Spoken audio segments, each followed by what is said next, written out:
మీరు ఎంత నిస్సిగ్గుగా అబద్ధాలు చెప్పగలదు మీ కూటమి అంటే? కరెంటు బిల్లులకి ఎక్కువ డబ్బులు వసూలు చేసి దాదాపు 19,000 కోట్ల రూపాయలు వసూలు చేస్తే మీరు అన్యాయంగా వసూలు చేశారని రెగ్యులేటరీ సంస్థ చెప్తే తగ్గించమని చెప్తే మొట్టమొదటిసారిగా నిజంగా తగ్గించిన ప్రభుత్వం మాదే అని చెప్పుకోవడానికి మీ కూటమి ప్రభుత్వానికి ఏమాత్రం లేదేమో కానీ చూసే వాళ్ళకి మాత్రం ఎబ్బెట్టుగా ఉంది. కనుక మీరు అబద్ధాలు చెప్పడం మానేయండి. మీరు నమ్మి చెప్పరు, జనం యొక్క నమ్మకం జనం మర్చిపోతారులే అనుకుంటూ ఉంటారు మీరు. అసలు బహుశా నేను అనుకుంటూ ఉంటాను, మీరు మీకు 2 మంత్రులు తిరిగే విమానం ఖర్చులకి హెలికాప్టర్ ఖర్చులతో ఖచ్చితంగా ఈ రాష్ట్రంలో మంచి ఫ్యాక్టరీ పెట్టచ్చు. 2 గంటలు పోవడానికి 4 గంటలు పోవడానికి తేడా ఏందో నాకు అర్థం కావడంలే. మాట్లాడితే బహుశా ఇప్పుడు దావోసుకు పోయారు. నేను ఫస్ట్ టైం చూస్తున్నాను బాబు గారు, ఒక ముఖ్యమంత్రి ఎవరికీ చెప్పకుండా ఒక 5-6 రోజుల పాటు కనిపించకుండా పోయిన కాలాన్ని బహుశా ఇంకెప్పుడు చూడలేమేమో. మాట్లాడుతుంటే మీకు సంబంధించిన వాళ్ళు మీ బాకాలు ఏం మాట్లాడతాయంటే ఆయనకి ప్రైవేటు కార్యక్రమాలు ఉండవా? ముఖ్యమంత్రిగా ప్రమాణం స్వీకారం చేసిన తర్వాత ముఖ్యమంత్రిగా వచ్చేంతవరకు, మరి ఎలక్షన్ జరిగేంత వరకు తనన్నా ఉండి ఆ కార్యక్రమాలు నిర్వహించాలా, లేదంటే ఎవరికన్నా బదలాయించన్నా వెళ్ళాలి. బదలాయింపు ఎట్లా చేయలేరు, మీకు ఆ ధైర్యం లేదు. నేను ఆ మాట నేనేం మాట్లాడడం కూడా లేదు. కనీసం ఎక్కడికి పోయినామో ఎక్కడికి ఏ పని చేశామో చెప్పుకోవడానికి కూడా మీ దగ్గర లేని సంగతి గుర్తు చేస్తూ ఉన్నా. బహుశా తీర్చుకుంటున్నారేమో తీరని కోరికలన్నీ ఆఖరికి ప్రజాధనంతో, అప్పులు తెచ్చిన ధనంతో తీర్చుకుంటా ఉన్నారేమో అనిపిస్తుంది నాకు. 3 లక్షల కోట్ల పైగా మీరు చేసిన అప్పులు ఈ నిమిషానికి 3,07,000 3,09,000 సబ్జెక్టు కరెక్షన్. అది ఆఖరికి 3 లక్షల పైగా అప్పులు తెస్తే దేనికి ఎక్కడ ఎంత ఖర్చు పెట్టారో మీ దగ్గర లెక్క ఏమైనా ఉందా? ఆంధ్రప్రదేశ్ వాళ్ళకి, ఈ అమరావతి ప్రాంతం వాళ్ళకి ఆవకాయ ఇచ్చిపోయారు మీరు. ఆవకాయట. ఇంకా మీరు మాకేమేమి నేర్పిస్తారో చూపిస్తారో అర్థం కావట్లేదు బాబు గారు. మేమంటే మీకు కోపం ఉంది, ఆంధ్రప్రదేశ్ రాష్ట్రం అంటే మీకు కోపం ఉంది కాబట్టే మీరు ఇన్ని మాటలు మాట్లాడుతూ ఉంటారు. ఇక్కడెన్ని చెప్పారు మీరు చెప్పిన ప్రాజెక్టులు లేవు, మీరు తెచ్చిన పెట్టుబడులు లేవు, ఉద్యోగాలు లేవు, ఉపాధి లేదు. ఏమొచ్చింది మీ దగ్గర నుండి? నేను స్పష్టంగా చెప్పగలను. నేను ఆఖరికి వైఎస్ఆర్ కాంగ్రెస్ పార్టీ ప్రభుత్వంలో స్ట్రైక్ రేట్ 91%. చేసుకున్న ఒప్పందాలు 2023 గ్లోబల్ ఇన్వెస్టర్ సదస్సులో 394 ఒప్పందాలు చేసుకుంటే 13,15,000 కోట్ల రూపాయల డబ్బులు వస్తాయి పెట్టుబడులుగా అనుకుంటే 13 లక్షల కోట్లకు గాను 6 లక్షల ఉద్యోగాలు వస్తాయని లక్ష్యంగా పెట్టుకుంటే 20% అన్నీ కూడా గ్రౌండ్ అయ్యాయి. పరిశ్రమల శాఖ 99 గవర్నమెంట్ 99 పరిశ్రమలతో ఒప్పందం చేసుకుంది.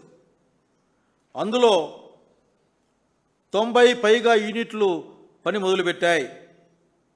అందులో 39 కంపెనీలు ఇప్పటికే ఉత్పత్తి కూడా మొదలుపెట్టాయి,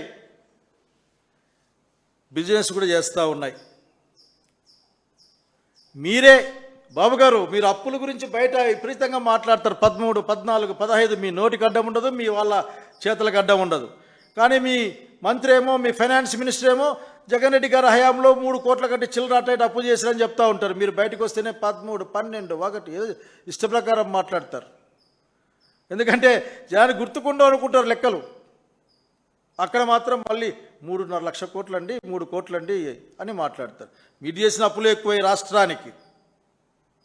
అయ్యా బాబు గారు, మీ గవర్నమెంటే పరిశ్రమల శాఖకు సంబంధించి మొత్తం పెట్టుబడుల్లో 91.6% అంటే 6,01,071 కోట్ల పెట్టుబడులు వాస్తవ రూపానికి దగ్గరలో ఉన్నాయి, లేక వాస్తవ రూపంలోకి వచ్చాయని మీ ప్రభుత్వమే లిఖితపూర్వకంగా ప్రకటించింది.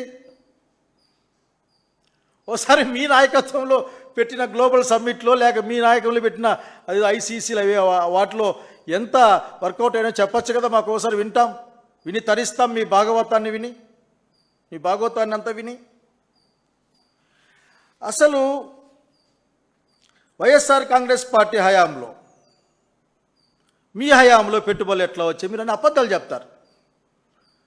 జగన్మోహన్ రెడ్డి గారు ఉంటే పరిశ్రమలు వెళ్ళిపోతూ ఉన్నాయి, జగన్మోహన్ రెడ్డి గారు ఉంటే ఇది రాదు అది రాదని. దక్షిణ భారతదేశంలోనే సేవా రంగంలో మొదటి స్థానం, ఉత్పత్తి రంగంలో 5వ స్థానం అనుకుంటాను, బహుశా నాకు గుర్తుకున్నది 5వ స్థానమే అనుకుంటాను దక్షిణ భారతదేశంలో జగన్మోహన్ రెడ్డి గారి హయాంలో. మీ దగ్గర లాస్ట్ నుంచి 2వ 3వ 4వ ఉంది కింది నుంచి. మీ దగ్గర 14 నుంచి 19 వరకు మీ దగ్గర వచ్చే పెట్టుబడులు ల్యాండ్ అయినవి 12,000 కోట్లు మాత్రమే. కోవిడ్ లాంటి మహమ్మారి 2 ఏళ్ళు ఉన్నప్పటికీ ఆ 2 ఏళ్ల తర్వాత కూడా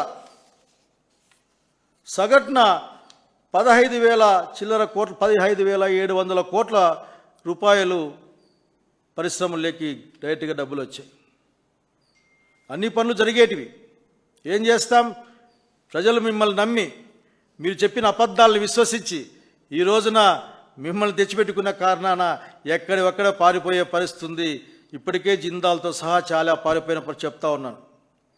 మేము మీకు ఒకటే మాట చెప్తా ఉన్నాం, మీకు సిన్సియారిటీ లేదు. మీకు సిన్సియారిటీతో పాటుగా ఆ పట్టుదల కూడా మీ దగ్గర లేదు. మీరు చెప్పిన మాట ఇంప్లిమెంటేషన్కి మీ దగ్గర ఏ మెకానిజం ఉండదు.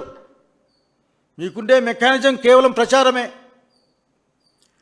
ఇప్పుడు మీరు పెట్టుబడులు వస్తాయంటే దాని పర్సువేషన్కి మీ దగ్గర మెకానిజం ఏంటి?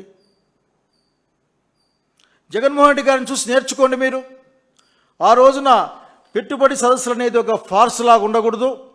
అదేదో ఆ రోజు ఆ స్వల్ప సంతోషానికి దాన్ని ఏదో అప్పుడు మా చదువుకు భాష వాళ్ళకి అర్థం కాదేమో, మా చదువుకు రోజుల్లో మాకు సామెతలు చెప్పేవాళ్ళు శునకానందానికి అని. దానికి ఎమ్మకు వచ్చినా పీక్కుంటూ ఆనందపడుతున్నా మాయవారు చెప్పారు. నాకు తప్పైతే మాయవారిదే, కానీ మాయవారు ఎప్పుడు నిజమే చెప్తారు. నాకు బాగా గుర్తుంది మాయవార్లంతా. సో అటువంటి తక్కువ స్థాయి ఆనందానికి మీరు లోనయ్యి ఆ రోజు పేపర్లో వేసుకొని పోయే ప్రయత్నం తప్ప, జగన్మోహన్ రెడ్డి గారితో మాట్లాడండి. మీకంటే 100 times better CM, 100 times people oriented CM, 1000 times better administrator మీకంటే. అప్పట్లో ప్రభుత్వం నుంచి మానిటరింగ్కి ఇంప్లిమెంటేషన్ ప్యానెల్ని చీఫ్ సెక్రటరీ నాయకత్వంలో ఏర్పాటు చేశారు. పరిశ్రమ శాఖ అధికారులు, సీఎంఓ అధికారులు ప్రతి వారం కూర్చొని దాన్ని సమీక్షించుకొని ఒక ఫాస్ట్ ట్రాక్ని తయారు చేసి ఒక ఫోన్ కాల్ దూరంలోనే పారిశ్రామికవేత్తలకు సమాధానం లభించే విధంగా, అది క్లియరెన్స్ కావచ్చు, లోన్ కావచ్చు, మీ మాదిరి భూ కేటాయింపులు మాత్రం కాదు, ఉచితంగా ఇచ్చేయడం, 99 పైసలకి ఇచ్చేయడం, లేదంటే ఇస్తాం మీదేం పోతుంది, మాదే అది. నేను ఇంకోసారి స్పష్టంగా చెప్పాలనుకుంటా ఉన్నా, మీరిచ్చిన ప్రతి భూమి ప్రజలదే, అది మాదే, ప్రజలది. అది ఇట్లా ఒక ఫోన్ కాల్ దూరంలోనే పారిశ్రామికవేత్తలకు ఉండే విధంగా ఏర్పాటు చేశారు. కాబట్టి ఆ రోజున పరిశ్రమ రంగంలో దక్షిణాది రాష్ట్రాల్లో ప్రథమ స్థానంలో ఉందన్న సంగతి ఇక్కడ నేను గుర్తు చేస్తూ ఉన్నాను. ఇవన్నీ వాస్తవాలు. మీ లక్షల కోట్లు, 30 లక్షలకు పైగా ఉద్యోగాలు, మీరు మాట్లాడే మాటలు. చంద్రబాబు నాయుడు గారు అట్లాగే అతని దగ్గర అందరూ కూడా, ఎవరు లేరనుకో మాట్లాడే వాళ్ళు కూడా పాపం, ఎందుకంటే వాళ్ళు ఏదైనా అవసరం వస్తే ఓ పేపర్ తీసుకొస్తారంతా. మాట్లాడితే జగన్మోహన్ రెడ్డి గారి గురించి నిందించేదేనా? అది మీరు దావోసుకు పోయి మా ఛార్జీలతో, బహుశా మా ఛార్జీలు అనుకుంటా, గవర్నమెంట్ అనుకుంటా, మా ఛార్జీలతో దావోసుకు పోయి ఆడ జగన్ రెడ్డి తిట్టాలి. ఈయన అడుగుతున్నారట, మా గ్యారెంటీ ఏంది, మా గ్యారెంటీ ఏంది అని. గ్యారెంటీ ఏదో మెడికల్ కాలేజ్ని పీపీగా మారుస్తారంటే, గ్యారెంటీ అనే మాట అది జగన్మోహన్ రెడ్డి అనే సంగతి గుర్తుపెట్టుకోమని కోరుతా ఉన్నాను. జగన్మోహన్ రెడ్డి గారే గ్యారెంటీ ఈ రాష్ట్రానికి. గ్యారెంటీ ఎవరు రాకుండా ఎట్లా చేస్తావుగా అంటాడు, అబో అని. ఇవన్నీ మానేయమని చెప్తా ఉన్నాను. నిజం చెప్పండి. విశాఖపట్నం ఆ ప్రాంతం మీరు కేక్ ముక్కలాగా అమ్ముకోవడానికి మీ సొంత ప్రాపర్టీలు కాదన్న సంగతి గుర్తుపెట్టుకోండి. భూపందారాలు, ఆ భూపందారాలు అసలు ఎట్లా పంచుతుంది మాకే అర్థం కాదు.